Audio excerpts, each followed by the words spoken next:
Hey, Whovians! I'm Melanie Dean, and this is the legend of the traveling TARDIS.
Am I back now? I think I am. Welcome, hello, fellow Whovians, to the legend of the traveling TARDIS. We are live. Thank you for joining us here. We're going to do a great review of the Lazarus experiment, the 10th Doctor episode. It's going to be an absolute blast. That's right, everybody. Woo! We are here. It's a loaded episode. Let me bring in our producer, our wonderful showrunner, Christian. How you doing today? There we go. Hey guys, welcome back to the Legend of the Traveling TARDIS. Yeah, great news. That was the second. That's one of the big announcements that we can now say. If you saw the little preview that you saw, we will be at MegaCon. And we'll be talking about more of the conventions that are coming up. But yes, we just this morning got the message that we are now being accepted with the Daleks of Florida at MegaCon Orlando, March 19th through the 22nd. So we'll be adding that to our list of conventions that we're going to be doing at 2026. And make sure you get your tickets. Also, good God, get your parking passes now. I'm hearing that they're selling out really. I'm like, are you serious? It's just like, oh, you got accepted. It's just like, oh, by the way, you need a parking pass. I'm like, it's like, great timing, guys. Thank you very much. So we're really thankful that MegaCon's going to be taking us back, and we'll be at the community center with the Daleks of Florida during that weekend for MegaCon, March 19th through the 22nd. Go ahead and put that on your calendars, and we'll be talking about other conventions that'll be coming up, and we do have one more surprise coming up. But without further ado, hit me in that corner. All right. I'm heading in the bye, guys. Oh, wait. That's me. There we go. Oh, there we go. We've got a great show for you. We got a great group up for you. Let's start with the second surprise, which is no longer a surprise because she introduced the episode. Returning to the TARDIS herself, Miss Melanie Dean. Yeah. Hi, everybody.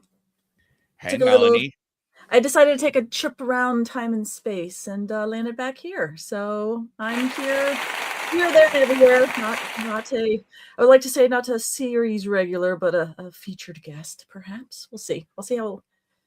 Well, you were always welcome. But I'm so happy to be here, and I'm happy that we're doing this episode since I have the little titan of this episode. So I am Pink, and I'm so excited to hear about MegaCon because I heard me and Chrissy were talking how submitted the panels and all that kind of stuff, and we were still kind of waiting. So that was a surprise for me. I'm like, yeah, you got the information back. So also, if I can intercede, I can also confirm Phantasmagoria is returning.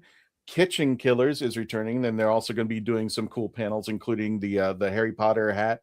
What they call it? The hat initiation. The Sorting Hat. The Sorting Hat. Thank you. So all that's going to be coming back to MegaCon. I was like, come on, guys, it's February. What do you want? I still got to get a parking pass. I don't even know if they're sold out yet. So I'm like, oh, okay, thank you. So yeah, we're back. and I'll be there at MegaCon joining you. So, And this was me the whole time, waiting and waiting. Yeah, pretty much. So there we go.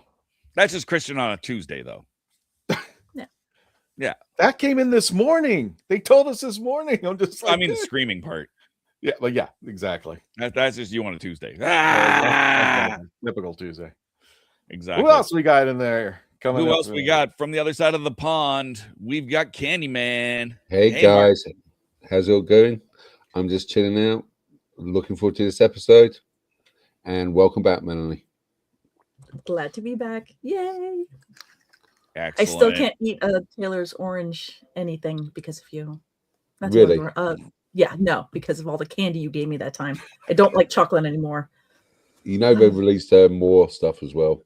They've I now totally released understand. caramel, mint, orange chocolate, orange flavors. Melanie mint and I are going oranges, to put no. Melanie and I are going to put a box together. It's going to be ranch. You're going to have a ranch enema by the time so you can get cool ranch. Yeah. So it did come in. Okay, cool. It's the ornament. I love my ranch. Aside from the ranch and the Terry's chocolate oranges and the other goodness, we've also got from our philosophy is Sean. How you doing, my friend? I'm doing great. I am ready to change what it means to be human with this review. And when this episode ends, you will all wake up in a different world.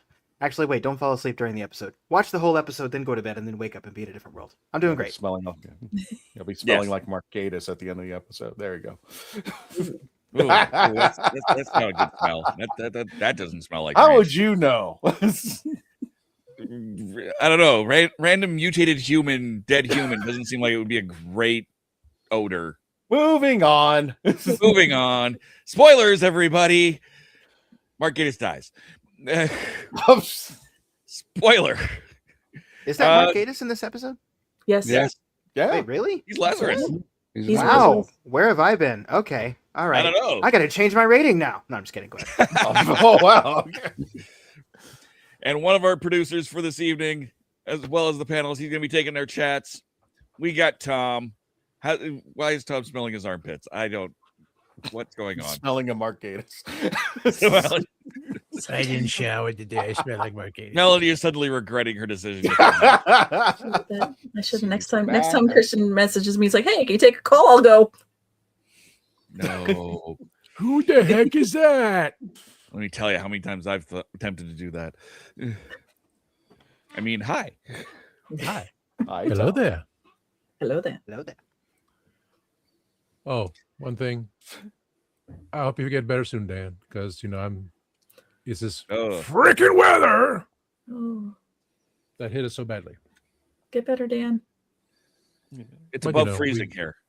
We're all backwards. Y'all get the snow, and I'm sitting here above freezing.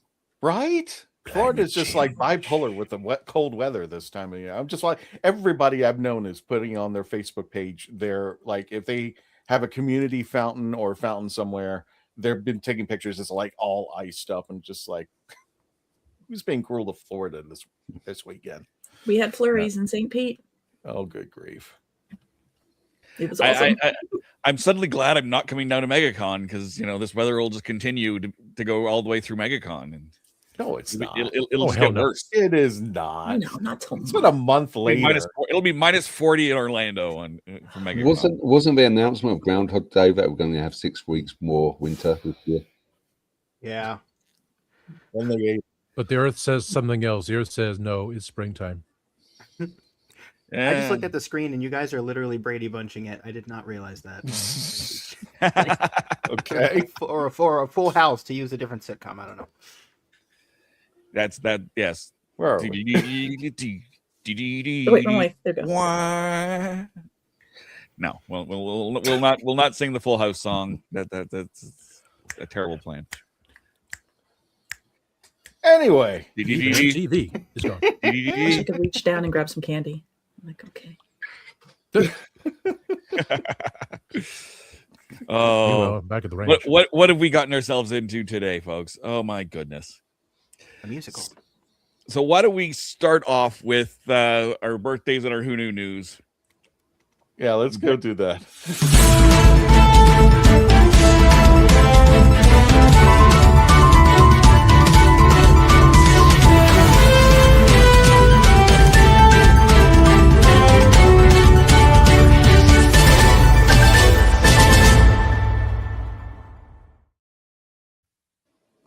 5 groundhogs. Said 6 more weeks of winter, so that would be about 30 weeks. Yeah, and they're all sandwiches now, as far as I'm concerned. We could stop. And it's also happy symbolic to those who celebrate and everything, because that is supposed to be the first official sign of spring, as well. Or you know it as St. Bridget's Day and everything. Yeah, let's start. I'm trying to think of who to start with because I'm looking at these birthdays here, and I'm gonna go in date order. Let's put it that way. Okay, so we'll do with Daphne. And I got to meet Daphne at a convention we know not name and everything. Very sweet lady, fun to talk to and everything. She was talking about her time on set and everything. She turned 63 on January 30th. That is not bad. She does not look her age and everything. And I wish she could be another companion again. You know what I mean? Like hop on with another doctor this time. Or maybe, just maybe, we get a Christmas wish and we get maybe the eighth doctor and the companion helping out. Who knows? Melanie, help me out with this one, because didn't Disney and Fox get in cahoots with each other? And I was hoping that somebody will slip up and have Grace and that's what we're hoping, because Eugene I mean, if show. you think about it, we've gotten a few times of McGann, showing up at the very end of Jodie's run. So I was hoping we would, we'd get Grace too. I mean, let's go. Give me more Eighth Doctor. Want that Seriously, content. who do we need to petition to get this happening so we can get Cheng Li? Well, they do have a new CEO, so let's see what happens with that. With Disney, yeah, they I think they've just announced it. If not, I've heard through the grapevine. Yeah, I just know they made a joke about him because he has a land named after him in Disney World. I know I was playing it before. I just can't pronounce his last name. Galaxy and everything. Huh? No, Galaxyland. no.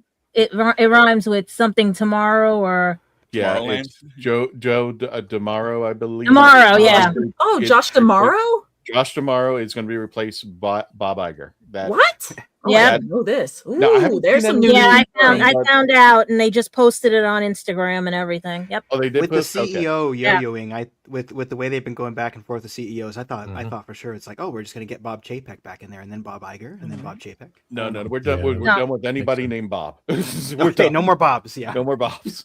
And Josh, if Bob. you, I meant from what I hear, Josh is pro cast members. I mean, he Good. really does care for the cast members out there. He so- might also have another streak with him if he might negotiate something. Let's just leave it at that, Gotcha. because that ties into something. That's why I know something, but it can't be announced. The negotiations were short. The negotiations are going crazy there right now. I'll give you that.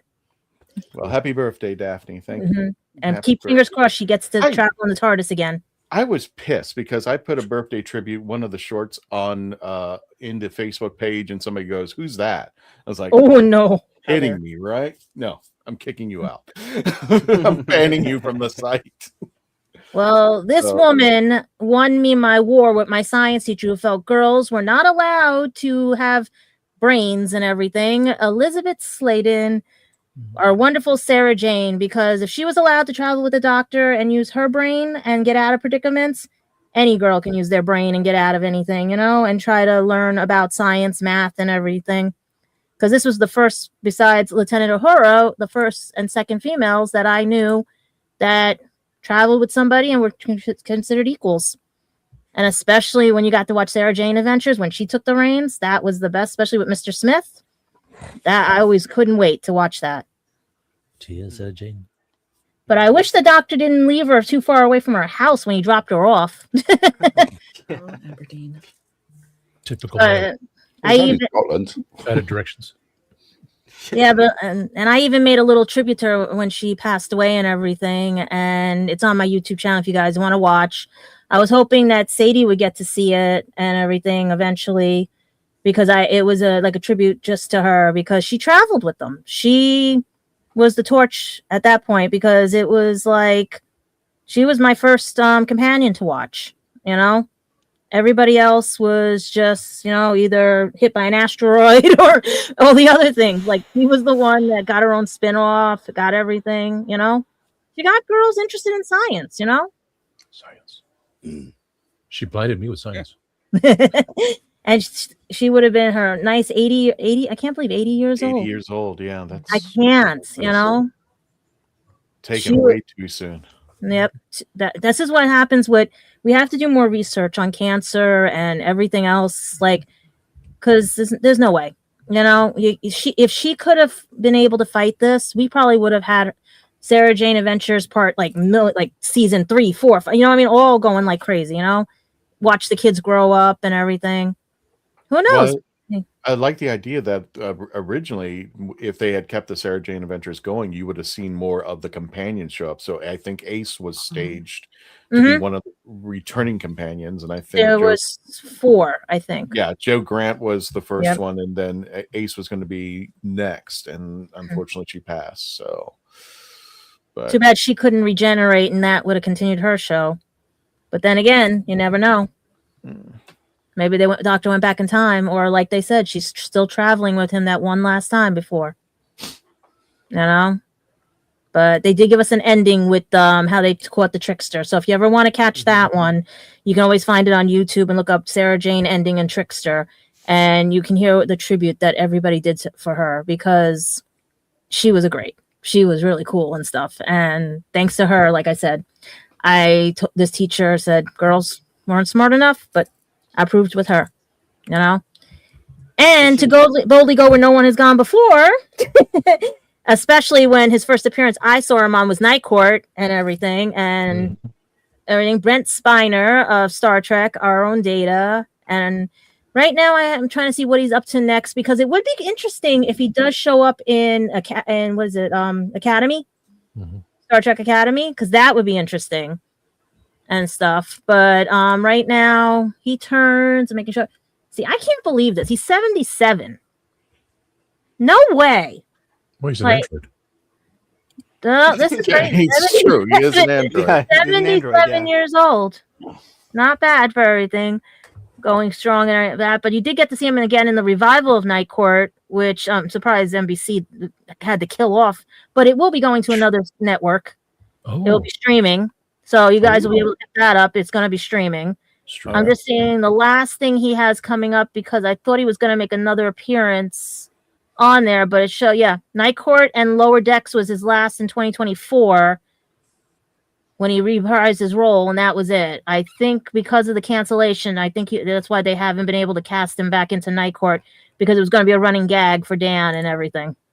He's got his podcast going, so he's good. Yeah.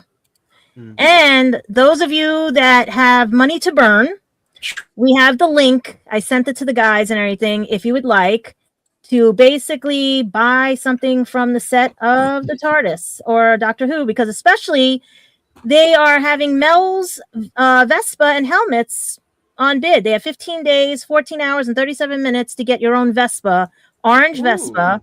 For now, the current bid is 1,500 pounds. Asking bid is 1,600 pounds. I got that behind the couch. Really?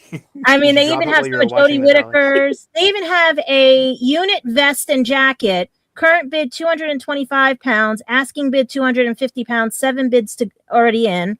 And a lot of the wardrobe and a lot of stuff from Nishuti's run through Donna's, I think, is this one? Yeah, Donna's wedding dress is going for 600 pounds. Asking bid.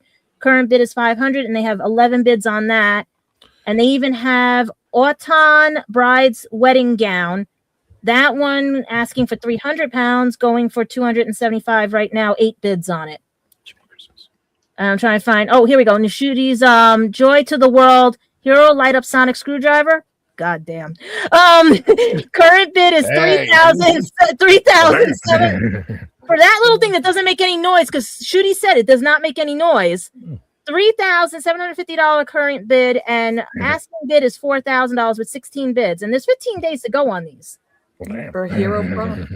Good night. Anybody want a bronze Dalek? Asylum Dalek? That one's going for 4,500. Nothing. Is the money going toward? I forgot. Gadget. Is the money going toward something, or is it just? I think it's the regular auction from the props auction house. I'm trying to see if they have anything else. But the auction does run from February 2nd through February 19th. Let me get the information right now for you guys. It says Prop Store proudly presents an exclusive Doctor Who auction of over 300 lots from the beloved TV show. Bid now, register now, view catalog. They even have the cracked TARDIS. And they have the 14th Doctor, David Tennant's rehearsal sonic screwdriver, Nashuti's outfit. They have Amy Pond's choice ensemble, the bow ties. Oh, they even have the Converse that 10th Doctor wore that we might see in this episode, unless he did wear the black ones in this one.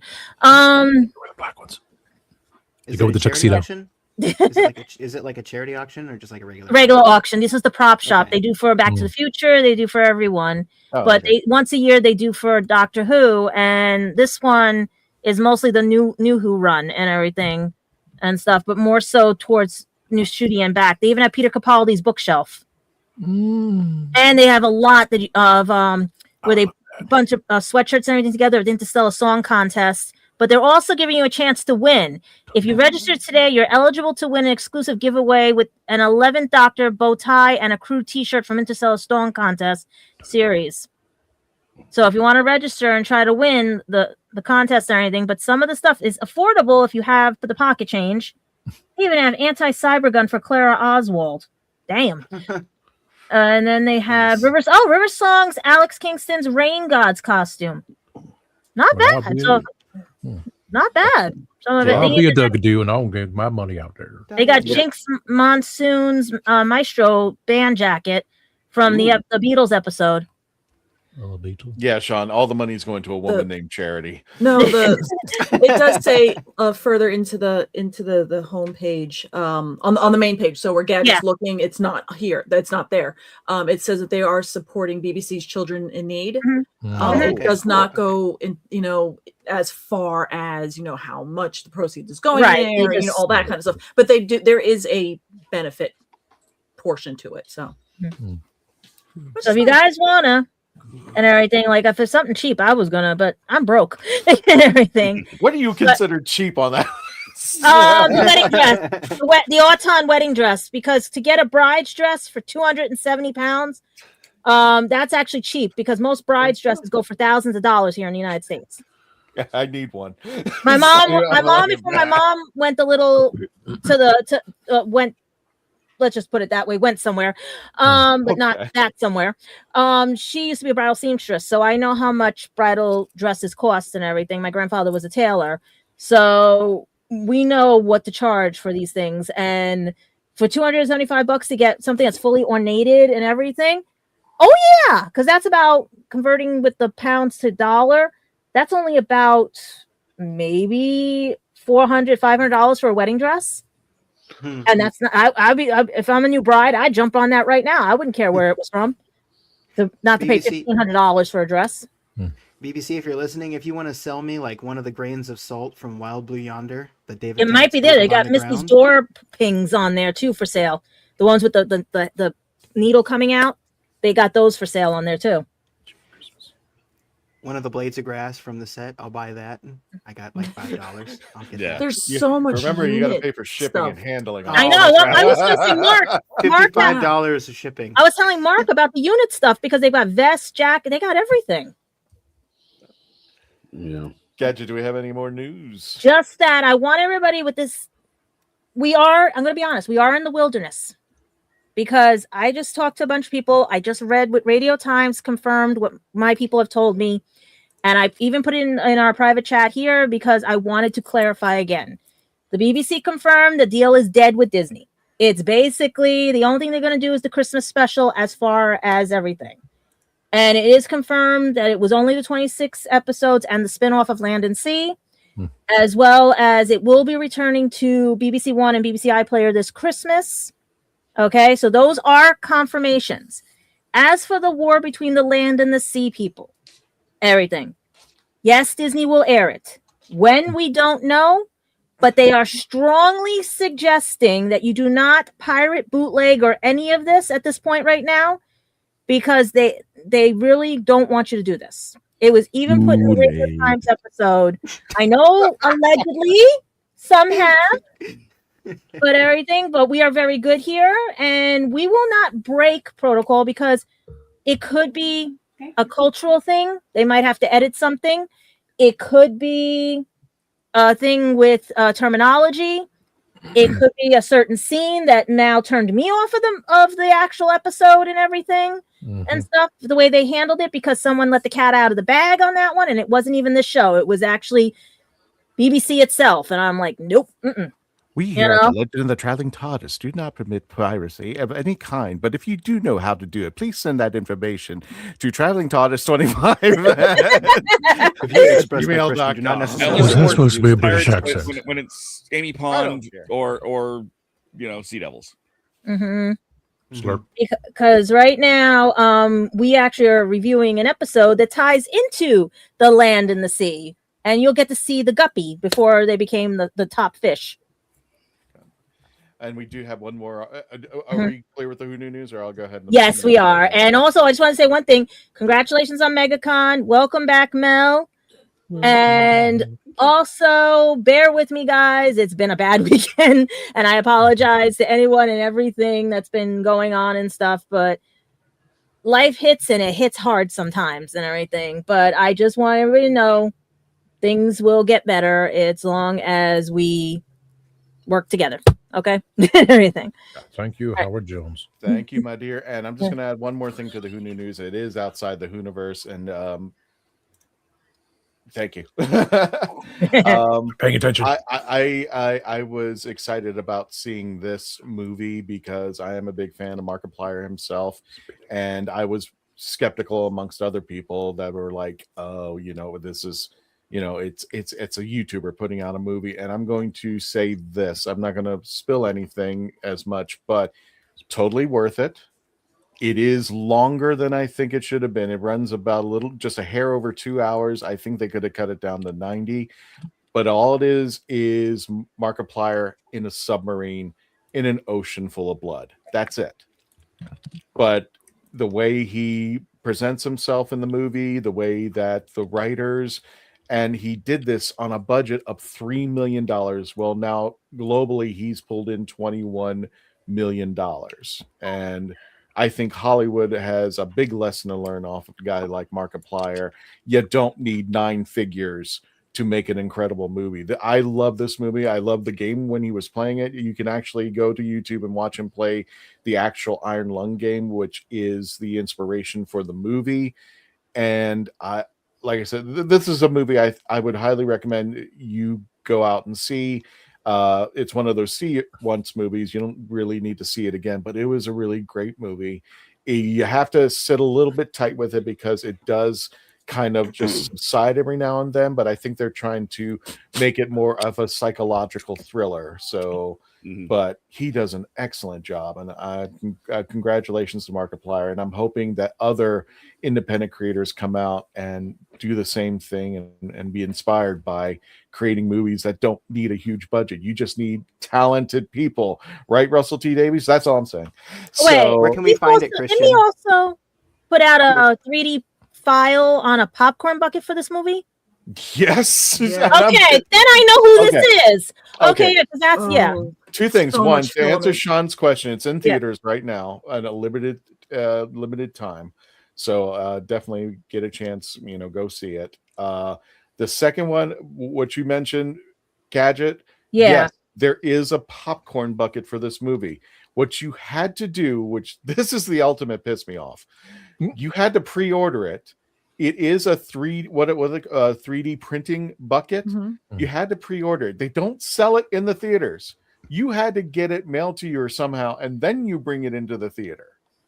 What? I'm like, doesn't that kind of defeat the purpose? Wait, what? I want to get the bucket. I want it there, and I want it filled with popcorn right in front of me. So BYOB, bring your own bucket. That sounds like the bring your own Cinemark where they said bring your own bucket for $5, and people were bringing in storage totes to get popcorn.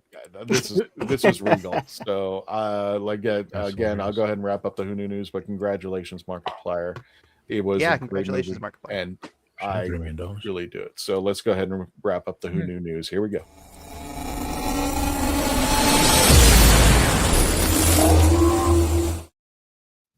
Boom, boom. Hey, that didn't. All right. There we go. There we go. There we go. Mhm. We are back. It's All right. slow. It's slow. Hello, everybody. So let's get on with our review of the Lazarus experiment. Dun dun dun. For those who are just joining us, it's a 1 out of 10 TARDISes. And you guys at home, please put your ratings and comments into the comment section. But let's get quickly. We'll go from the ratings and then we'll go back through and see who's doing a review. Let's start with Tom. What 1 to 10 TARDISes? What do you give the Lazarus experiment? I thought about this morning. I forgot. I will go with a 8675309. The hell? That's a lot. Jenny's not home. Jenny is not home. She's Yeah, stuck in Stranger Things. I got it. I agree with Patchett 8. wholeheartedly. Dave, if we could do this, can we just pick up the numbers and then we'll go to a commercial break after? Yes, Okay. that sounds like a perfect plan. So Gadget, what do you give? A 6. All right. I'm freezing here. Sorry, guys. I'm trying to. There is no heat so in a New York City temperature- apartment. So temperature influences your rating? Damn straight. Okay, well that's fair, I guess. You get Sean, what about New you? York City. I was going to give it a middle of the line score, but after seeing that CGI, I got to say 10 out of 10. No, I'm going to give it a 7. 7? All right. Okay. And Candyman. 6.54321. Blast off. And of No, course, I can't take you people anywhere. You know, I always Take 10 points. size from everyone. Are we there yet? Did you at least put a freaking decimal in We front? only gave one whole number once before. The rest have just been decimal. that's true. Melanie, what did you give it? I'm going to give it I'm giving it a 7. And we'll All talk right. about it after the commercial break. Yay, 7 Club. High five. And S Club 7. Kristen, before we go to break, what do you give it? 6.9. Nice. Just Wow, right Christian. below- Really? You're just Yeah, I can you're do just it. not Yeah. going to be in the club? Okay. I don't know. All right. I'm right next. I'm the neighbor next door. Yeah, okay. All right. No, You know, we you've aren't. already said your piece. Exactly. All right, so why don't we go to a quick commercial break, and we'll be back with our review of the Lazarus experiment when we return on the Legend of the Traveling TARDIS. I didn't listen to that voicemail. I'll tear open that letter you sent. Don't you tell your friends I want you back. I gotta leave you now and unread, because you've already said those words that switch my heart to dead from loving you. So you'll stay ghosted and I'll stay focused on sewing clothes. The spell stays unspoken, a dark silhouette of a marked man, and I'm broken. Right down, I didn't listen to that voicemail or TikTok that story you sent. Don't you reel me in to get me back. I'm gonna leave. Are you tired of toxic fandoms? Do you wish we could go back to being happy? So do we. We created the Happiness Patrol to get away from all of the toxicity in fandoms, in life, and so we decided we wanted to do a show about something that makes us happy. And in the first season, that something is Star Wars. So join myself, Cameron, Scott, Jessica, and Melanie on Happiness Patrol at youtube.com/@happinesspatrolshow.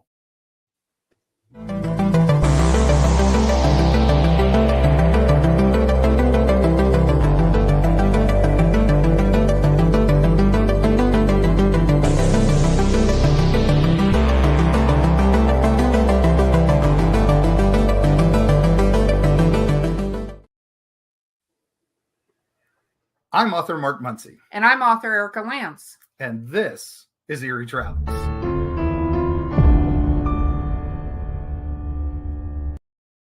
Greetings, travelers. Join us as we travel through folklore, myths, monsters, legends, and dark history. Now, we'll be your guide to the spooky side of reality as we discuss cryptids, paranormal, and all things preternatural. Sometimes we find the truth is way scarier than fiction. We're on twice a week on your favorite podcast platforms, including iTunes, Spotify, Amazon, and YouTube. We have amazing guests from all of the areas of the strange and unusual, including witnesses, investigators, and more. Now, with Erica's curiosity and ridiculous array of pop culture and true crime knowledge. And Mark's decades of experience diving into folklore and the legends with the truth that's behind them. Yeah, so join us, travelers, as we take you to the edge of reality, and we'll see you on the other side.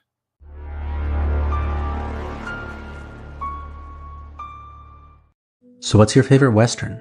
Is it this one or maybe one of these? Is it a revisionist Western, an anti-Western, or maybe it's an all-time classic? Whether your favorite Western is in black and white, vibrant Technicolor, a spaghetti Western, a neo-Western, a comedy, or maybe it's only really Western in spirit. Whatever it is, this is the podcast dedicated to determining the top 100 Westerns of all time. Every second Monday on YouTube, Spotify, and Apple Podcasts. It's Horses on Film.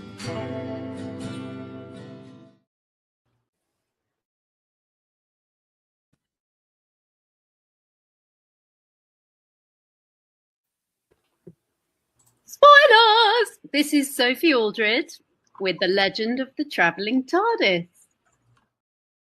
That's right. Spoilers, everybody. We're talking the Lazarus experiment. We can't talk about an episode without spoiling it just a little bit for you. I mean, we probably could, but it'd be challenging. So here we are. I'm going to go slightly out of order today because I know Sean has been having some internet problems, and I want to make sure we don't lose him. So, Sean, you gave it a 7. Why? What made it a 7? Why not a 10? What hit? What miss? Right, I did. My internet's been pretty okay. I mean, you can do it in the normal order if you want to. I mean, it's fine with me. Go for it. Okay, cool. Well, yes. So I gave it a 7 because I think it's an excellent story with some decidedly mitigating factors that come into play toward the end of the episode, which knock it down a little bit. And for those of you who've seen it, you probably know what I'm talking about. But I'll get to it in just a second. When I started this episode, and I did watch it today. I've seen it a few times, but I always like to refresh. And what really stuck out to me in the beginning of this episode was how well everything really seems to gel together. I mean, we've got the RTD1 era here, and we've got... Right. What's up? Nothing. I'm just looking at the picture. I'm sorry. Oh, yeah. That's just is it the moment that I'm thinking of? It's everyone trying to get out the door. Yeah. Oh, okay. Martha using the screwdriver. Yeah. There is some goofiness in this era, and as we can see, but I do think this era has a certain feel to it, right? Because even when you have your quirkiness, you've got David Tennant giving his performance. I mean, everything from the cinematography, the music, and the performances and the lore, it's the zipper. We've got some gold for pictures. Sorry, Sean. I know you. No, it's okay. I was just stopping to appreciate it. I'm sorry. Okay. Full disclosure. I'm not the one who picked this picture's gadget. So far as picked these pictures, I'm just like, these are classic gold right now. So we're getting like your real time. I had some of them sent to me from some friends. Okay. They don't have a certain thing on the corner, but they come from a certain studio.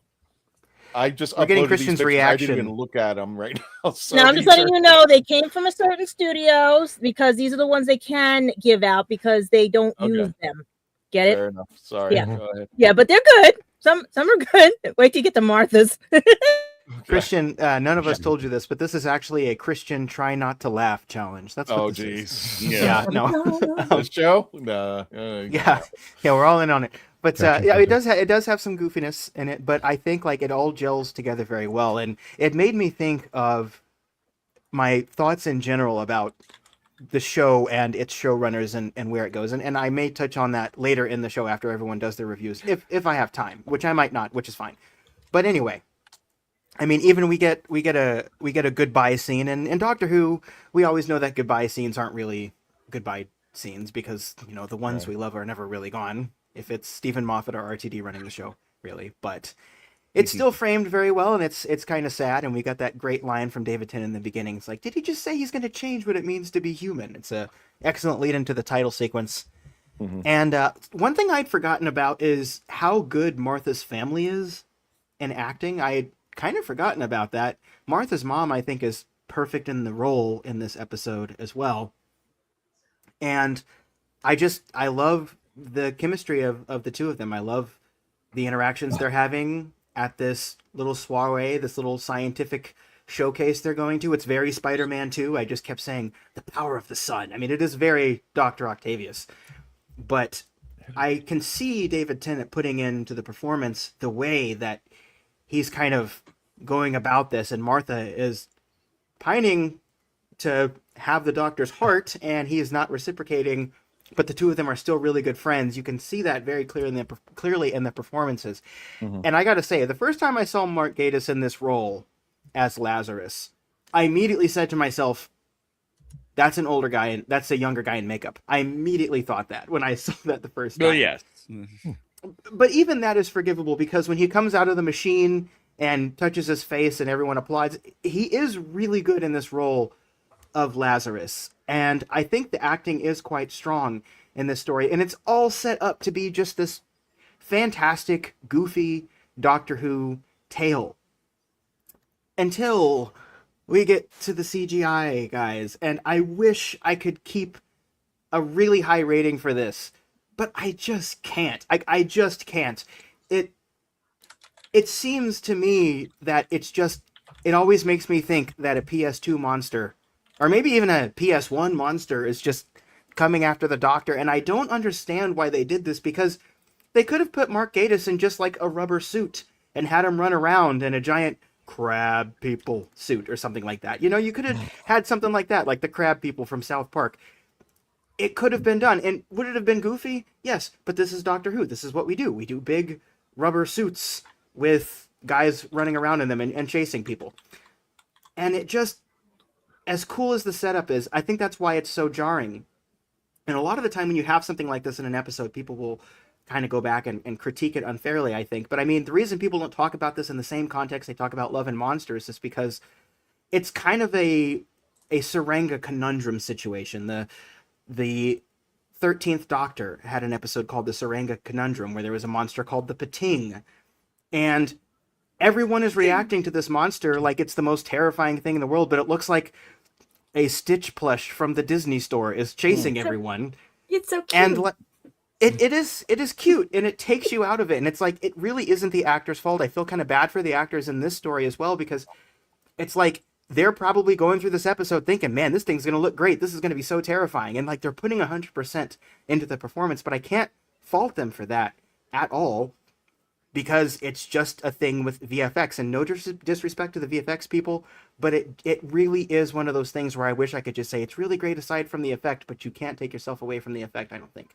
Now, it is bumped back up to a 7 in my opinion, because at the end, you get David Tennant and Mark Gatiss really acting off of one another, and you have this fantastic thought, in the cathedral where they're circling each other, and the Doctor's talking about what it means to be human, and you can see it in his eye line.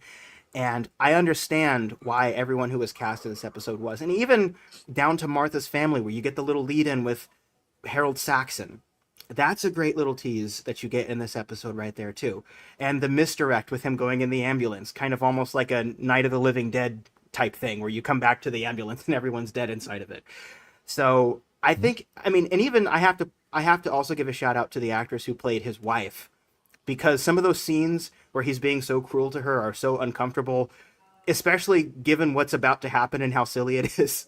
It is played well, and Mark Gatiss kind of acting like his bones are crunching. That could have been done badly too. It wasn't. It was body horror. I like it very much. So I think overall, this is a very good episode with a very bad effect, so it's an okay episode. That's what I've got to say. All right, that's valid. So we'll skip back down to the bottom of the ratings. We've gone for a mid range. We'll go for a down. So we'll go with Gadget. You gave it a 6. What didn't work for you? How do I put it? I just kept seeing Martha be belittled by her family, because the mom didn't get all the story straight on who the doctor was. I told you they sent me someone. What is going on there? Justice for Martha. My Pringles. Justice. Die on this hill for her. Oh my God. Not again, Jesus. Gadget, thank you. Thank you for bringing all these pictures on. Jeez. We got constipated David Tennant, and now we got Thanks some people at a certain studio in Britain. that picture. Yeah, thanks Go some on. people over at the pond. I told you I get stuff I'm not Oh my that they can't use, so we can use I'm it. frightened now. No, there's a good one in there. Did you get the Page Spider-Man 72. one? Because Go up I think somebody would like the Spider-Man one that I Good. sent you guys. Because that was the reason I gave it a 6 was because even Sean said it. It's Spider-Man because I literally found it was a throwback to being in the pipes from our previous doctor and everything because he was going through all the pipes and the thing. Like I just kept seeing hashtag like all Easter eggs for every old Whovian show in this episode and everything. But the main thing that got me mostly was the fact that what is the price of youth? Is it worth your soul? Is it worth your genetics? Is it worth your mental state? What is it to be young again? Because like the doctor says, sometimes it's a gift, sometimes it's a curse. It's basically, what is the price? Are you that desperate to be young? Does life owe you anything? And can you change your faith and everything, And this thing about like Martha always being like the way her mom says, you should know better. Who's this person? Very suspicious, everything. And then at the end, where you get the guy telling like bad things about the doctor, but the mother always to believe it first. And you can see how the two sisters get treated all the time and everything. One is treated nicer than the other and everything, and then ends up being a fish later and everything. But like I said, for me, this episode was what's the price of youth? What's the price of your soul or what's the price of aging? Is it more wise to age or just stay young or I mean, the doctor's all at this time 900 or something or whatever and everything. And he's telling him, he's like, you don't want to stay young forever. You lose people, you lose this, you lose that. Most people live in 20 years than they do in 80 years. That's where we get that expression. Like, are you living a life or are you just getting by and everything and stuff? But just to see the dynamics of how Martha is treated in this half the time, like they don't give her a chance to prove that she can be somebody, or she's always trying to get him to decide that she can stand equal with him. But you got to remember, he's also going through mental strife throughout this. He lost Rose, he lost everything, and then to see this guy play all these games and everything to throw away his life for a genetic mutation that he didn't check on and stuff and all. It just got to me like, I mean, I didn't care about the graphics. That was back then. I mean, I even sent you a picture of what a phone was back then, a landline phone. Today, this probably would have been a shot with a cell phone, like ringing with the mother saying, I got to tell you about the dog. Like, everyone's always quick to want the quickest way, the quickest thing and stuff. But look what happens when you do the quick way out, So to me, it was more of a like, do you want to grow old gracefully or live your life and just live in the present, never the past, never the future, because you never know what you're going to get. All right. Mark, this is a keeper. I'm keeping this one. Hey, go find the Spider-Man one. Where's the one I sent you with the Spider-Man? Well, if you don't mind me jumping in, let me just say this. Yeah. You guys were mentioning Spider-Man, and Sean, you mentioned Spider-Man 2. I'm thinking Spider-Man 3. Remember the big fight at the church with the Venom? Yeah. Oh, type of, yeah, the, with the Topher symbiote, Grace. symbiote. Yeah, exactly. Yeah. So Where, that's what I where was Red- thinking. Because the graphics weren't too bad with this. It's just the fact that it was for the times and everything. I mean, like I said, you have a landline phone in Martha's bedroom. I'm just surprised the TARDIS fit in the actual bedroom. And she had her laundry out. That's what I'm saying. She was a normal person, you know, and everything. Just got thrown in this mess. And then at the end, when he said, "You want to come?" And she gave it all up to go try to live that 20, more in 20 years than that 80 years thing. Yeah. Mhm. Oh, for sure. Yeah. Christian, I have to say, I said she was pining to have the Doctor's heart. I should have said hearts. I'm so sorry. I'm issuing a retraction and a correction. Yeah. That's okay. Valid correction. Valid correction. Yeah, I'm surprised you didn't show that one when he said Spider-Man. I thought you guys were going to show the thing I sent, the picture, because that was a cool picture. I did. I literally took 20 pictures because that's all the space we had and threw them up. I didn't even. And I didn't even qualify these pictures, and because the way that StreamYard does this, they are so tiny. I'm like guessing which picture I'm going to be hitting next. So we'll see what pictures come up next when we. Yeah, that's what. Maybe it'll be in that one. Yep, Yeah. Constipated David Tennant is the best. Yeah. Yeah, but I just love the fact that like when they were chasing that monster on the ship in the what was it the crossover episode with Jamie and everything, how they were in the pipes. That was the same thing when I was watching. I was like, didn't I see this before? I was like, and then the thing comes down. That's what I'm saying. It was like it just reminded me of Easter eggs of all the old shows. Yeah, well, perhaps. But we may not know what the next picture is to come up, but we do know what the next rating was, and it was 6.54321. Mark, what kept it from being a 7? I felt it to be okay. I'm going to say this one. I have this saying: immortal until the day I die.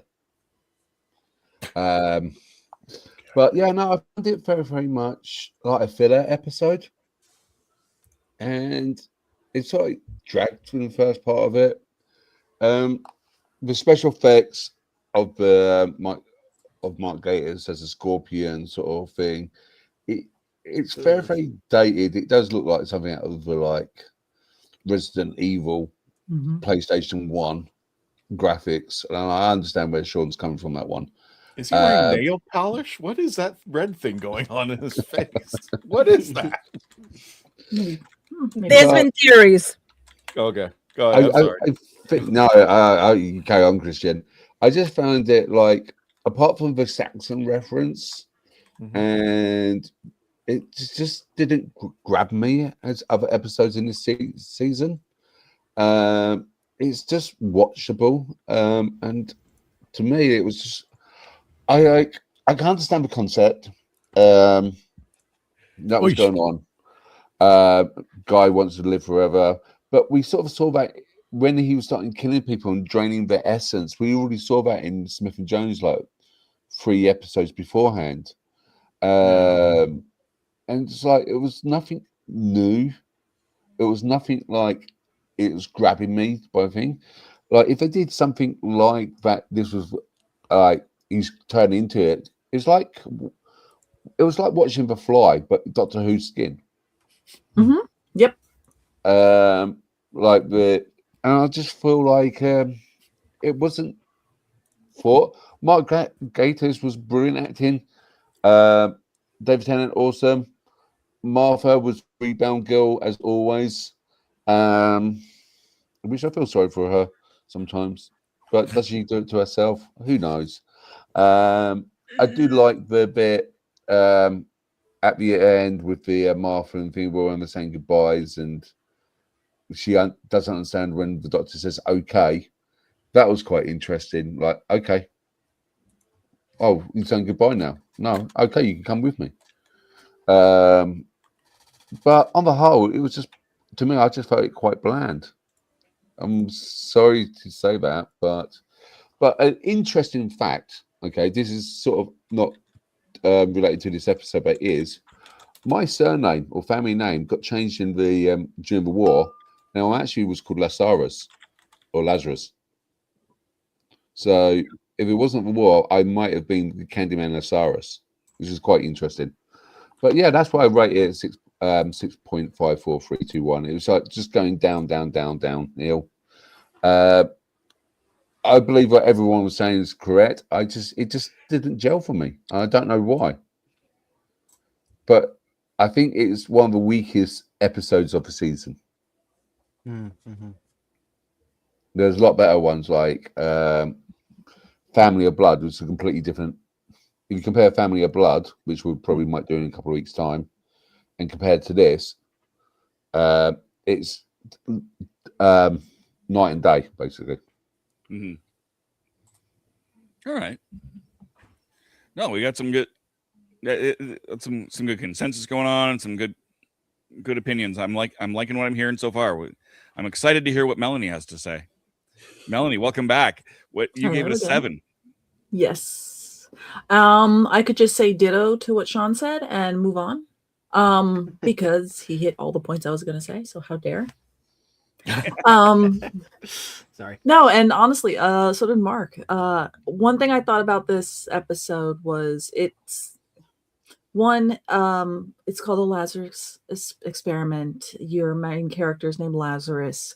It's gonna be what it says on the tin. Somebody wants to die and come back, whether or not it's that, whether it's cheating death, whether it's a resurrection thing, clearly that's going to be some trope throughout here. There's going to be an undercurrent of that, or an overcurrent. But for the episode as a whole, I felt it had a very good horror kind of tenor to it. As Mark said, I got the Fly vibe from it. So you have a scientist that's going to be experimenting on himself to, try to, to cheat death, or to extend his life, that kind of fun thing. And it goes awry. Is mostly because in this case, it's not a fly that gets inside, that kind of screws up, but really it's the scientist's own hubris, thinking that he's godlike and he can cheat, basically cheat death. Now, the portion of it where he turns into the monster, and then from there, yes, that was absolutely, as Sean said. No, I'm sorry, it's Mark. Whoever said it, Resident Evil kind of vibe. That became more Mark said that, and then Sean mentioned that it was very body horror with how Gaddis, when he was talking to the wife, Lazarus, when he was talking to the wife, is doing these kind of little weird things. And I kind of joked to my husband at one point saying it was bonitis from The Simpsons. But you can see that for the effects for 2000, what is this, 7, 8 when it was released or made, or what have you, thereabouts. That's the effect that we were getting around for Resident Evil, for the Umbrella Corporation, all the John Carpenter and horror movies coming back out, and what we could do with the thing, and it was that vibe. Yes, it's a sign of the times, so we just embrace and enjoy it, because something that massive and that much articulation and all that would be crazy to try doing practical effects. And Doctor Who's really good about putting practical effects when it comes to prosthetics and doing their aliens and makeup and all that. But something this grandiose, it's like, well, let's go ahead and just try our hand using CGI. And while we can look at it and laugh now and going, oh, that is some terribleness, they were using a lot of the things that they could do to try to hide it, where vis-a-vis using shadows to kind of hide some of the flaws, trying to light it certain ways. But the monster itself did very well when they were filming, interacting with its physical environment. So when there's one point when they have the little wrong door kind of thing, when somebody gets into the elevator and it goes up, and then they jump into the one that goes down, and oh, look, they missed each other, that kind of fun. But when they start, or even when so when they do that, and then the monster kind of runs in after them and jumps over like this, like, I don't know, it looked like almost like a stairway, but it kind of jumps out from one area and it slams into this glass railing, kind of balustrade, and the Doctor and Rose kind of run out of frame.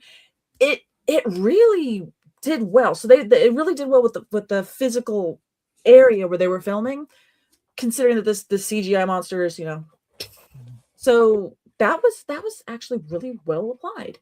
So effects wise, I like it. The beginning of it, I wasn't a huge fan of. The acting. It's a sci-fi. It's Doctor Who.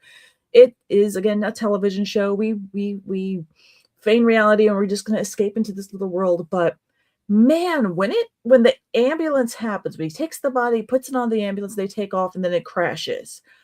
I feel from that point on, that's really where the writing gets good and the performances get good. As it was mentioned before, that part where they find Gaddis and they realize, oh, he's at the church, because I remember him saying that's where during the Blitz, that's where his family was, that was his safe space. And he returned to that safe space. That scene of them walking around in circles and how the writing was tighter, the pacing was tighter, the performances were just wonderful. I loved how you have him on the ground, but you could still see Gaddis is trying to rise up. I mean, there's a lot of there's a lot of motifs going on with the Doctor being above him and talking down to him, and that he's trying to rise out of his position. Wonderful. Just that right there was just a masterclass. And that's what really made me make this review go up for me. Did I need the part of him being trailed up to the bell tower and now the Doctor is the Phantom of the Opera playing the pipes? We just kind of went right back down. That's where fine. Some things we have to watch, so that we watch that scene so that, all the other kind of stuff so that could run. But then it tied itself up nice and pretty and in a bow, and it ended, and it was a decent episode. I agree with Mark in that this isn't the strongest one of this season. There are Family of Blood is amazing. Hint on that, spoilers on where I'm going to go with that one if I'm on that particular episode. But yeah, 7 all around. I think it's a nice, solid. This is a great episode. We see him back in his little tux again, and there's a lot of snippets where we see Martha again starts pining for him, and justice for Martha. I really wish that's the one thing I really do not like about the season. We're done. We did Rose. Move on. It wasn't correct until we got Donna, and just we don't need relationships. Let's go. Let's go have some adventure. So that's it. 7. I liked it. Good Doctor Who. Nice. 7 Club. Woo! Magnificent 7. 7's a good, and 7's not a bad rating by any stretch. It's not. It's just not the. And even though I may have skipped it, 6.9 is also not is also a nice rating. Mm-hmm. Yeah, it is. Who would do that to this episode? Christian, 69. Why? 16. Oh, why?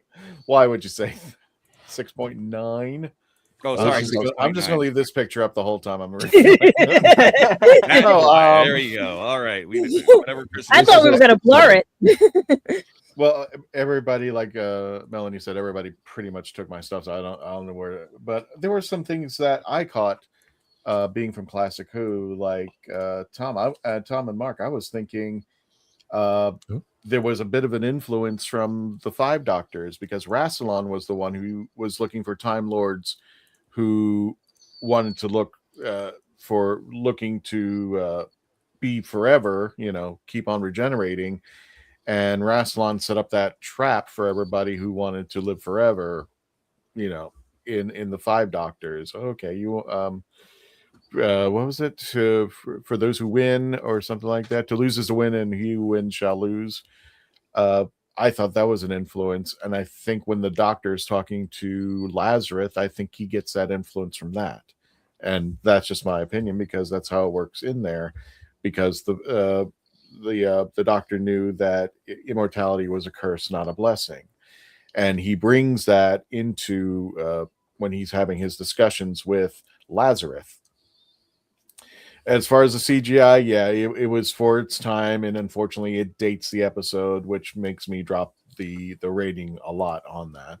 And that's kind of, that's the thing of the time. They were doing this on a shoestring budget, and that's what they had. But to elevate everything back up, there were 2 things I really liked that were strong. One, we started seeing Martha start taking action, start being a leader. She was taking care of her family. She did the best that she could. And we started seeing Saxon come into play, which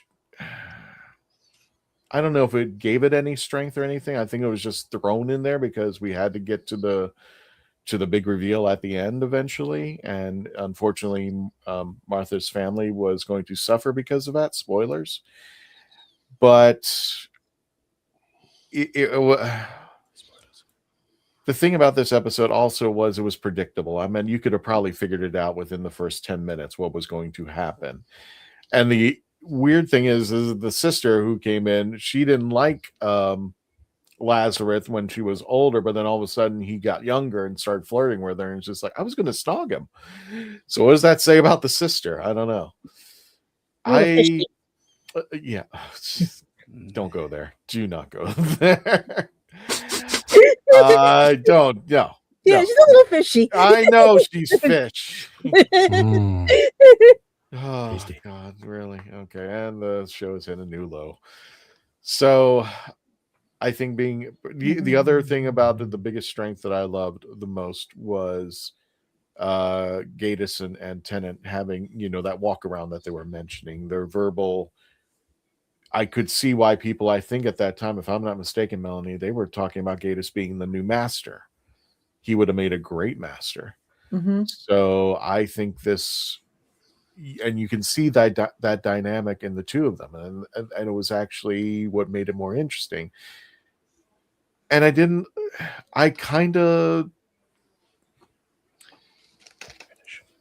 want to say it was thrown in. I guess maybe strategically written. I didn't appreciate. I guess I wanted a little bit more. I wanted to feel more sorry for Lazarus. I wanted to feel a little bit more sorry that he was a failed man. And I didn't get that. But when they started talking about the Blitz and the church and the war and all the history, I think I wanted a little bit more to that to feel sorry for him, because I kind of just, he's a giant, whatever the hell that thing was, Resident Evil, Scorpiox, or whatever the hell that thing was. And during that time, I didn't care. I was just like, go ahead and kill him, get rid of him. And then they finally, at the end, when he's lying there at the church, covered up in that shroud, I was just like, why didn't we get more of those two dynamically challenging each other, from the guy who knows what's happening and who has the experience to the guy who is trying to come up with a different approach? I think I wanted more of that dynamic. I wanted those two to play off each other a little bit more, but that's just me. But you had to add Martha in, and I love the dynamic that she added to show her character was just more than rebound girl. And like I said, that kind of added to the negative, not for Martha, but not for Afrema, but for Martha. It's just like, I don't think they knew exactly what to do with her during that season. And she was, but her affections for the Doctor, I bet, were strong enough that she resisted her family to go back and run into the danger again. And then when that guy comes up and talks to the mother and says, hey, I need to tell you about this guy and tell your daughter to stay away from him. We're seeing more character development, but not enough. And I think there should have been more focused time on Martha and the Doctor. It just seems like that this was a bridge between episodes, as opposed to, this could have been a strong episode. This could have been a family of blood. This could have been something stronger. And I just felt like it was kind of a fluff piece, because we had to bring Saxon in, because Martha was rebound girl, and we had to bring in the family, which I don't even think we had to, but it had to raise the stakes at the end of the episode. It was an episode that was building up for another episode that kind of diminished this episode, if that makes sense. So like a filler episode. It was a filler episode. Mm-hmm. Yeah, There was so much. There was so much potential. There's so many directions. I don't know if this could have been a two-parter to flesh out a lot of the things that were going on, but it just, and that CGI monster. Well, you got to remember, her mother didn't realize like its time frame because Martha's been gone for a while with the doctor, got to know him, but she said it was just the other day or a few short moments that were. Yeah. So you got to look at the time aspect of it and everything. How do you know this guy so well, but you only met him the other day? Right. Oh, that's a good point. Yeah. Here's a Tom. question. I was going to sorry, say, go ahead. here's a question. Would the episode be better if they remastered the CGI monster? Yes, George Lucas it, 100%, I think. Unless you weren't asking me at all. No, I was just asking everyone in general, including the audience. I don't think it would hurt. No, it wouldn't. But I think the meat and the bones of the script is still going to be there, and there's still some stuff that needs to be, addressed. Throw it through a script doctor, and then to me the CGI would, could be better. Because I mean, there's films that I've seen where the CGI is absolute crap, but I mean the script and the writing and everything else is like, magnificent. So yeah, it could help. Can't hurt. You're pruning a dying Christmas tree. That's what's going on. It's just like, you could put all the bulbs in it, but the tree's browning and it's not holding up too well. So, but it doesn't hurt. I disagree. I think it 100% would improve it, because part of my problem with this was not the CGI they had at the time. It's that I think they should have just done the man in a suit thing, and it would have made it smaller, yes, and we wouldn't have gotten some of the cool camera work, but it would have absolutely worked with it. But if they went back and actually fixed it and gave it a proper thing, I think it would 100% raise it to like a 9 for me. But that's just me. I think that big gaping mouth was just really like a put off. Whatever his mouth was doing, I was just like, okay, whatever. Yeah, because he had the mouth and then he had the scorpion tail thing. Yeah, because genetic was like he said, the genetics in human evolution was probably a blueprint, and this was probably back in his DNA. So far, it decided, I'm going to pop up now. So who knows? He could have been descended from insects. I love the bad epigenetics that like went into the. I think it's so funny. Like, this was a rejected thing. I was like, oh no. Well, you can think about it. If they claim aliens and seeded the earth and everything, and half were like of glowing beings and half were lizards, what's to say something didn't have an insect? Yeah. Who knows? Because there are people that still have the males that have the tail, just a little smidge in the tail right there. So it's all genetics. Things happen. Yeah. We're all descended from this and that. Freaking dinosaurs become chickens now. So yeah. Well, since you're talking, Tom, might as well. Yeah, exactly. Tom, let's bring you up, brother. 309. What worked? What didn't?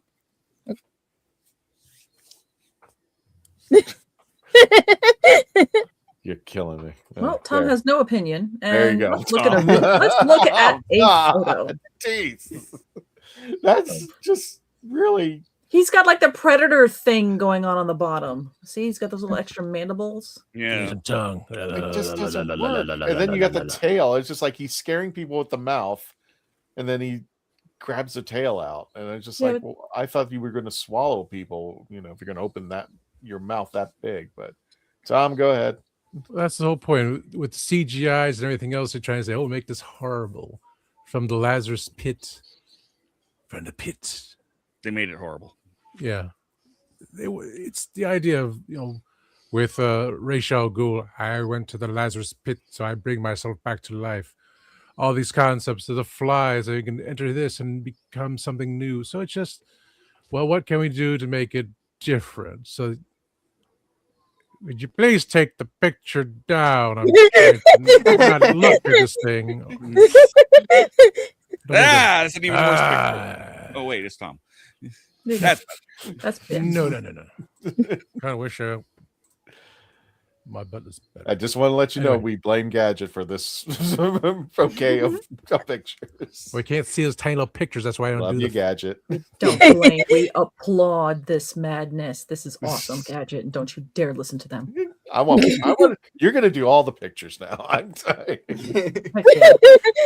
Well, talk about the Gallifrey writing. Let him talk about that. The Gallifreyan writing? Yeah, nobody caught that one. Yes.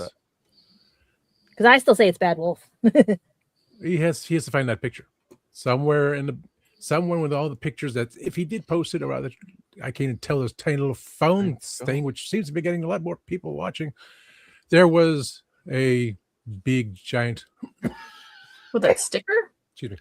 That black and yellow sticker? There was someone put a big giant banner on the wall. So let's just put up here, and it was the Gallifreyan symbol, the symbol that was on Saxon's ring. Mm-hmm. Oh, just the circles, not the right. That's why I said someone sent me some nice pictures. Oh, that's what he said. Nice shoes to her. It's getting better. Shoes. Oh God, what black? Okay, so that's why I said some people sent me that because they thought you guys would catch on to that.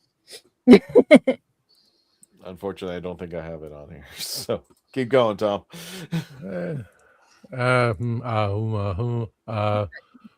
The lead into the Saxons, like what's this? Why is there Gallifreyan circles on there? Which we find out later that's on his ring. The Lazarus pit situation. This was certainly done many times over. Of course, it was done on Next Generation when the old admiral had a serum which he was old and made him young, but he took both of the serums, one for himself and his wife, so he could be ready and prepared for the meeting, which screwed him up. But in this situation, Lazarus goes through his experiment, thinking he can devolve himself, become more of a manly man, but devolving himself even further to become a creature with no set morals. Like how his attitude changed towards his wife, and then ends up eating her and saying, I like you at one time. You must taste delicious. And then going after Ariana Grande being in the episode. Go ahead. I'm sorry. I could say that, but I don't remember. I have this thing that they take away my memory. Don't defy gravity right now. Please don't. And the fact that Lazarus now, since he also liked Martha's sister, say, I like you too. You must taste fishy. All that stuff. Let's see. As mentioned to me at one point in time, how did that one person know who the doctor was? It's like, okay. And it's like, there's something about this guy you need to know. So the mouse has always been there. We never knew, always grading. So we knew something was going on. We didn't know. Everyone said everything else. I'm just trying to pick up the pieces and go home. Let's see. Price of life, like everyone keeps saying, as Freddie said, who wants to live forever? As Alfreda said, forever young. I want to be forever young. All these things, but you can't live in the past because it's gone. You can't live in the future because it's not there yet. You live in the present because it's a gift. So focus on what you have, because things change so quickly. We have lost so many over this short period of time.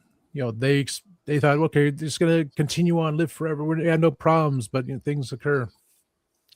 To try to go against what is written in our DNA, that we only have a certain period of time. Things do happen, but some things we cannot control, things we have to go in for. But that's what science is all about. Saying, well, we can prevent this from happening. We can cure things. Yes, that's gives you an extra few minutes there. But if you're not living your life to the fullest right now, what's the point? So I'm going to be 100 years old. But yes, the plans are always there. My friends had plans. We all do. But things change. Never for the better. So the idea of this story, just another rehash, but put into Doctor Who this time. So how are we going to make it with the scary monsters? Oh, yes, let's turn them into part reptilian and such, or insect, and create all this things happening. Basically copying all 3 Spider-Man films in one thing.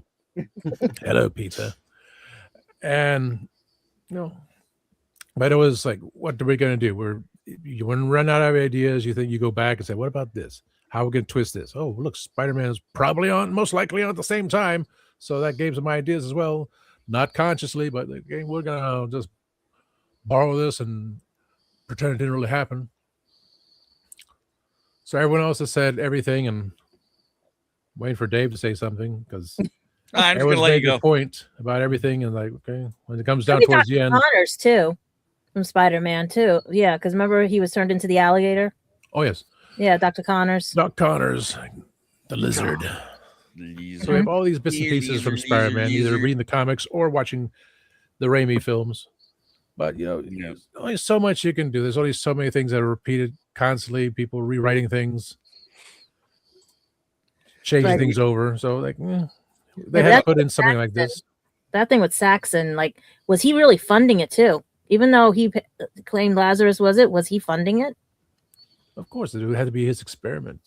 That's why Lazarus probably had the idea of everything was legit, everything had been fine. But Saxon, being who he is, let's have some fun with his humans. So he, being as evil as he is, he's twisted it. He made this thing happen. He made Lazarus this monster. Lazarus had no idea. Thought everything would be nice and kosher, but no. This is what happened when you deal with evil. Evil monkey.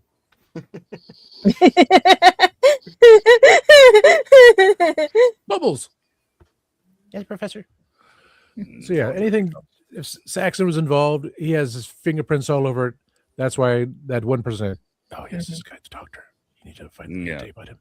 Slap in the face. Do we have any? Do we have any comments from the audience for the ratings? Tom, sorry, people are actually making comments anymore. Besides Grego, Lazarus looks all the worse for wear here. Yeah, he does. I'm surprised. Well, let's go back. A couple of starred ones there. Oh, you have starred. Oh yeah, let's see. Let me go star. Okay, we have one from Raj. Originally, it's 8 TARDIS is because we get to see Mark Gatiss act for the first time, and the action sequences. Yes. We're doing Rosie. The Lazarus experiment, I gave a 5. Ooh, lower than mine. We're all wondering why. She goes, some of it was dramatic, but also boring CGI. It's the timing. So I don't know if I'd call the CGI boring as much as horrifying, but I can see that. I see that perspective as well. And last one you have for the other Billy. I will say this about Doctor Who. The people who came up with aliens over the years are truly creative folks. Or are that they? much is true. Even the bad Maybe CGI started as a good idea. Or monsters in bubble wrap. Yes. One honorable mention I forgot to bring up earlier was one at the very end of the episode where the doctor wins and he basically reverses the polarity of the neutron flow for it to happen, and he makes up that he brings that up going, oh, that's taking me a lot longer than it used to. I love how they just kind of put that in there. I was like, I was about to say that. The one thing that somebody hasn't already said, you went and said. But they're right in front of you. Thanks. Comes back and takes everything away. Oh my God. We basically, if you guys have seen the movie 8 Mile, when Eminem says all the insults he expects the other guy to say, and then hands the mic and says, say something that these people don't know about me. That's what we just did to Dave. Sorry, Dave. Yeah, pretty much. That's okay. I'm used to it from y'all. All I'm saying is that they should actually recall Mark Gatiss when he actually turned 76 and to see how much he looks like the makeup that he has. Oh, like future people. Just to see if he even come close. Go back and put him in the episode. That would be epic. Yeah. As is. Yeah, redo it. Redux.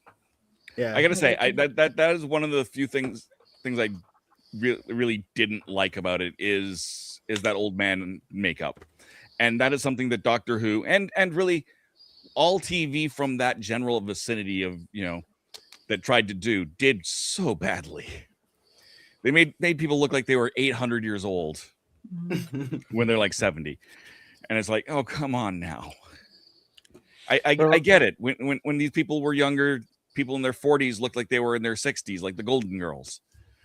But oh my God, nobody looks like that when they're only 76. Or if they do, they've had a really hard life. Star Trek: The Next Generation, Picard. Remember when he gets zapped by that probe and he lives another life, and they age him out there. Now you see him like 90 some odd years old in the Picard series. It's like, yeah, he looks nothing like that. Yeah, he still looks the same. He still looks the same, which is scary. He don't age. He don't. One thing with aging makeup that has gotten better over the years is now the contacts, making sure that that people are wearing like the full sclera contact to make it the eyes seem, or that they go in and fix it so that the eyes have that dullness to it. Because the bad thing of old age makeup for the longest time was, yeah, you can make the lips look a little shaved and around the eyes, but the eyes themselves are still bright. And I think with Gaius, even though he was kind of really bringing his brow down and trying to make his more heavy lidded, it still had that.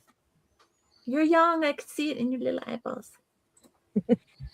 Well, I've got a bit of an announcement. This is the final surprise for everybody. And I got this right before the show. And I want to thank everybody who supported us, especially everybody who has helped us along the way. Everybody that you see here on the show right now, and everybody who's supported us. Today we pulled in 3 million views. Jiminy Christmas. Yeah. Congratulations. So what did we do right? And that took place today. I mean, literally, I got this update. So thank you, everybody. You like And we're at what, 108K right now for the channel? Yes, 100. We're at 108K. 108,000. So very cool. We are slowly moving up. So what's the next color that we get? So what's that? What's the next color we get? I don't know, but it's 1 million. I think it's. They don't do the 500 anymore. No. They changed it so much. These people are. I'm going with Opal. It's like, okay. So on the march to 1 million. On the march to 1 million. Good grief. So they send you the thing. They're like 100K. Yeah, see you at 1 million. You're like, wait, but. Exactly. Now do that again 9 more times. I'm trying to see where my friends are at acquaintances are at right now. One of the channels. Basically, Sean, is make us more money, get us more people. Yeah, basically. Get us more eyes on the turn. Did you have more review left, David? Or David? Oh, damn. Dave? Sorry. I was thinking about David Tennant. I'm sorry. I do. I'll take it. The other David. I'm surprised we're not going to get nailed for that one. We are. I'm sure YouTube has got some kind of bot for political statement. Yeah, because I just looked at my friend's page. They're at 800. Well, acquaintance 858K. Ooh. Nice. And I only met them in 2024, and I was going to talk to them about something coming up, but I didn't realize they were getting that popular. There you So go. that's what I'm saying. It is possible. It is possible possible to get them. It is definitely possible. And they did it since 2024. They were at 200K at that time. Ready to put this in the can? We just need more sexy pictures of Mark Gatiss, and that'll get us in.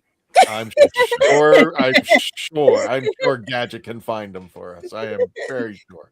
I'm a detective. I can track them. Not again. I know. The only last thing I want to say. Yes. I give it a 7 because I didn't get to go. Yes. Oh, okay. What? I wonder how you feel. You're the host. I give it a 7. I didn't mind the CGI for dating, but I wish they had gone for something more human. More of a Jekyll and Hyde type creature.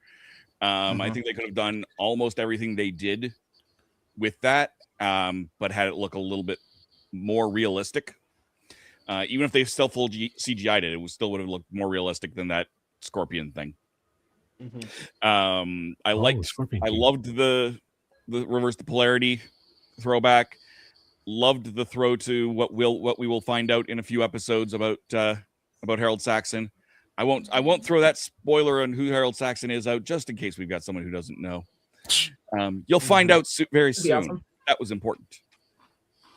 Dum dum dum. Dun, dun, dun. And I absolutely cannot stand Martha's mother. Cannot stand that one. Nobody could stand her. Yeah.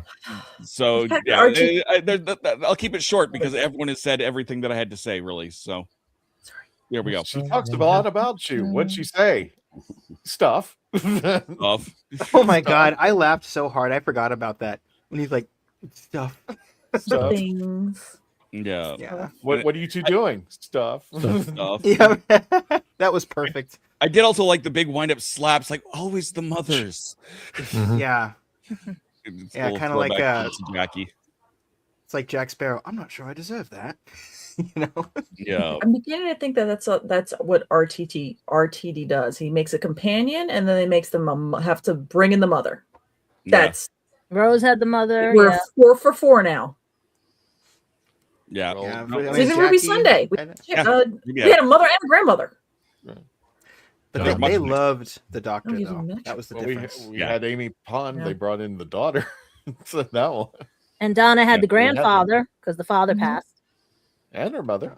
And her Oh mother. yeah, mother. Yeah. Yeah. Donna's mother did not like the doctor. All their mothers didn't like the doctor. Yeah. But no, Kristen, I know Jackie was trying to hit on him. we wanted to wrap this up. Kristen, what do we got coming up? Oh, you got coming up over here. You're gonna find Melanie and I over at MegaCon Orlando. Melanie will be in Artist Alley. And yes, thank you, MegaCon. They made the announcement this morning. And Where did they put you guys? we are in the community center where we also they've let the community center people know. So as far as I know, Phantasmagoria will be there. They'll be returning. Billy with Kitchen Killers, you've seen these episodes on our show and they simulcast here. Will be there, and he will be doing special panels like the hat sorting, Harry Potter hat sortings, and such. So keep an eye on that. You can visit him at his table. Also, Billy and I have a competition going on. We will be selling Kitchen Killers barbecue sauce, and we're going to see who can outsell the other. Bottles will be served over there. So, and I don't know. I'm buying mine from Billy. Oh. I'll be giving out the free samples. I don't know if he's figured it out yet. So free samples. We'll be giving not free samples, but sampling, so you can try the barbecue sauce. So Still free. Again, Melanie and I. Melanie will be. You're in the Artist Alley, right? I'll be in Artist Alley, but I have plenty of coverage, so I will probably. I'll probably What's be your over booth- by. Tell at them the what your table booth for a good- name is. Pieces of Melee. Pieces of We don't have our numbers yet. Gotcha. But we don't have our location as of yet. We just know that we were going to have a space, and we don't know the panels yet. So we'll be making sure that we update the social medias once we get the information. But Again, get your over at the tickets Orange and County get your Convention Center. parking. Exactly. Definitely Yeah. get the parking. I'm hearing Get it's the selling parking. out fast. March 19th through the 22nd.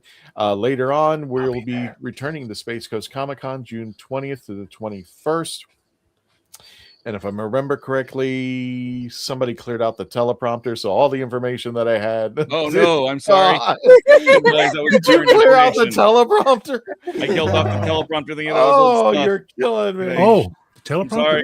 Where's it going to be? Oh, Christian? Which hotel? that's where that's somebody took it off the teleprompter. I'm sorry, that was me. Yeah, I don't touch that overrode it stuff. with all of our ratings. Sierra, Quickly to the Hold internet. on. somebody can look it up. I will. Thank you, Well, if you Oh want to dear scan Lord, the hold QR on, code, hold on. it's Space too Coast loud. Comic Con will be located at, let's see, vendor today. Welcome. Where's the hotel list? Guest sponsors, venue, history. Okay, venue.